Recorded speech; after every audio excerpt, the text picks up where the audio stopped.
Et quand je dis fou, c'est Pour plus moi, tes trois plus belles victoires, quoi, tu vois.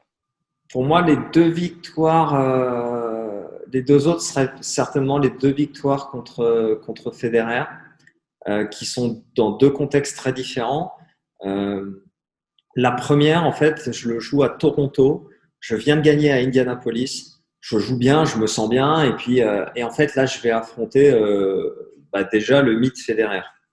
Et j'ai un décalage colossal. Je me rappelle de faire un effort dans le match.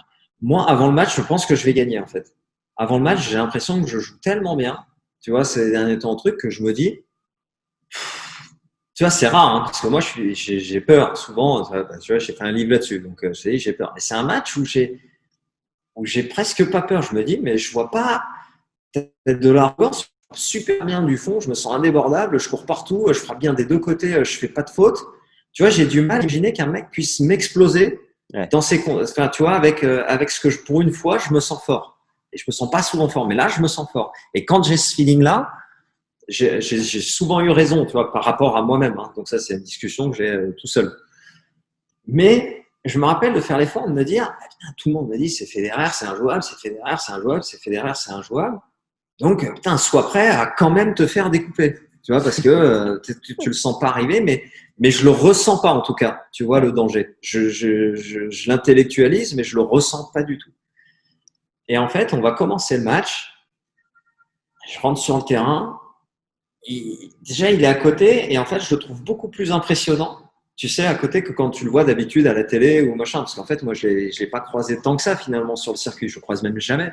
Ah ouais? Tu vois, à ce moment-là, on est en 2008, je viens d'arriver Ouais. sur le circuit il y a un an, je l'ai jamais vu, quoi, presque. Ouais, ouais. Donc là, je le vois, je me dis, putain, mais en fait, il est plus costaud que ce que je crois. Tu vois, il dégage une espèce de puissance, et même athlétiquement, tu vois, il dégage un truc. Je dis, oh là là, le mec, il est affûté.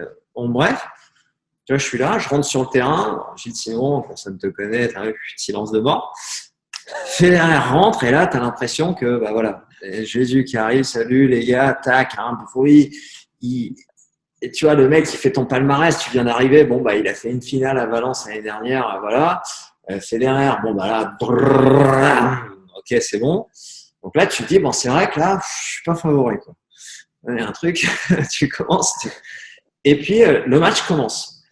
Et donc, je commence à stresser. Tu vois, le stress que j'avais pas, que j'arrive même pas à me mettre avant un truc. Putain, tout d'un coup, ça vient, je me dis, wow, putain, le mec, en fait, c'est vrai, il dégage un truc de fou, il est là, il y a des gens, il y a du bruit, tu vois, c'est dur. On Ouais. commence le match, il y a 4-0 en 7 minutes. Mais 7 minutes, hein. Je prends ace, coup roi, revers, chip, là, je fais, wow, laisse-moi respirer. Il te saute à la gorge direct. Donc, c'était marrant parce qu'il y avait mes parents qui étaient là, et mon père, il m'a dit, après le match, il m'a dit, mais franchement, je pensais que tu allais prendre 2 bulles en, mais 20 minutes au début, tellement c'était arrivé. Il dit, tu sais, ils volent. Tu vois, c'est là où on le dit après, tu vois, qu'on a l'impression qu'ils volent sur le terrain. Mais là, c'est vraiment ça. Tu as l'impression que le mec vole sur le terrain. Tu vois, ça va vite. Tu joues là, il est déjà en train de faire un coup droit. Tu es à la peine remise. Tu as l'impression qu'il est déjà là, tac. Tu fais, voilà. Et en fait, c'est un match où finalement, j'ai réussi à construire quelque chose. J'ai réussi à d'abord trouver mon rythme sur mes jeux de service. Tu vois, à un moment, je fais bon, bah ça y est, je commence à jouer les jeux de service, à commencer le point comme je veux, au moins sur les miens. Sur les siens, je touchais pas une balle, et il jetait la balle là, elle partait là-bas, un truc, bon, j'y étais jamais. Et puis tout d'un coup, comme j'étais plus serein sur mes jeux de service, je commençais à trouver un peu une solution par-ci, par-là sur le sien. Ouais. Et puis, l'air de rien, comme ça, et ben, je gagne le second. Et puis, on arrive au troisième, je me stresse un peu, et lui, il joue mieux. Bon, il part devant.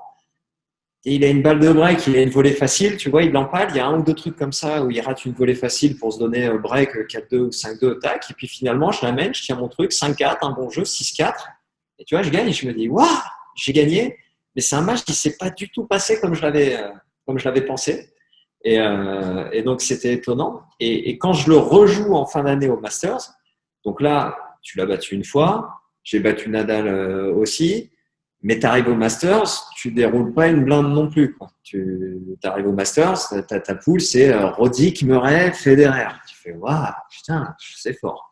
Et tu commences et on te dit, ah bah tu fais match d'ouverture contre Roger. Sympa. Ok, bah c'est parti. Et là, en fait, tu as une logique complètement différente parce qu'autant la première fois, tu te dis, bon, bah, tu sais, j'y vais, on va voir, tu vois, je me sens bien. Et je pense que j'étais dans le bon état d'esprit parce que j'étais entre je me sens bien, mais je suis vigilant, mais le mec, etc. Donc, j'avais un peu tout en tête. Le deuxième, tu l'as déjà battu. Donc, c'est certainement parce que j'avais battu que j'ai réussi à le rebattre. Mais d'un autre côté, une fois que tu l'as déjà battu, il y a tout un côté qui est on va voir ce que ça donne, ou truc que tu peux, tu sais, que tu n'arrives plus à tenir comme discours. Tu l'as battu lui, tu as battu Novak, tu as battu Rafa. Donc, tu peux plus arriver en te disant, bien sûr, tu n'es toujours pas favori, tu vois, mais tu peux plus te mettre en outsider total, genre on y va et si je prends 2 bulles, tout va bien quand même. Ouais, Tu vois, ouais. on est parce que tu vois, ton niveau t'a montré autre chose. Donc, tu as un peu moins de déconnexion, tu vois, et un peu moins de détachement aussi. Donc j'ai joué en me disant, bah ouais, mais là, tu commences même à vouloir te prouver que c'était pas de la chance. Ouais. C'est parce que tout le monde te l'a dit que c'était de la chance. Donc toi, tu dis, bon, j'en ai quand même battu 3, donc 3 fois de la chance, ça fait beaucoup. Mais quand même, il y a des moments où toi-même, tu veux te prouver des choses, que c'était pas de la chance. Donc tu le rejoues. Et c'est toujours le même mec, qui est toujours aussi impressionnant, qui te met quand même 6-3 au premier en volant partout, etc. Donc c'est une deuxième très belle victoire parce que le confirme. Faire un exploit, c'est déjà faire un exploit, donc ça n'arrive pas souvent. Et le confirmer, c'est beau quand même. Salut, c'est Max, j'espère que vous avez apprécié cet extrait du podcast Tennis Légende. Vous pouvez retrouver l'ensemble des épisodes au format audio sur le premier lien dans la description et nous mettre 5 étoiles ainsi qu'un commentaire sympa sur Apple Podcast, ça nous aide considérablement à faire connaître la chaîne. Vous pouvez enfin nous soutenir avec la plateforme Tipeee pour nous pousser à vous régaler chaque semaine.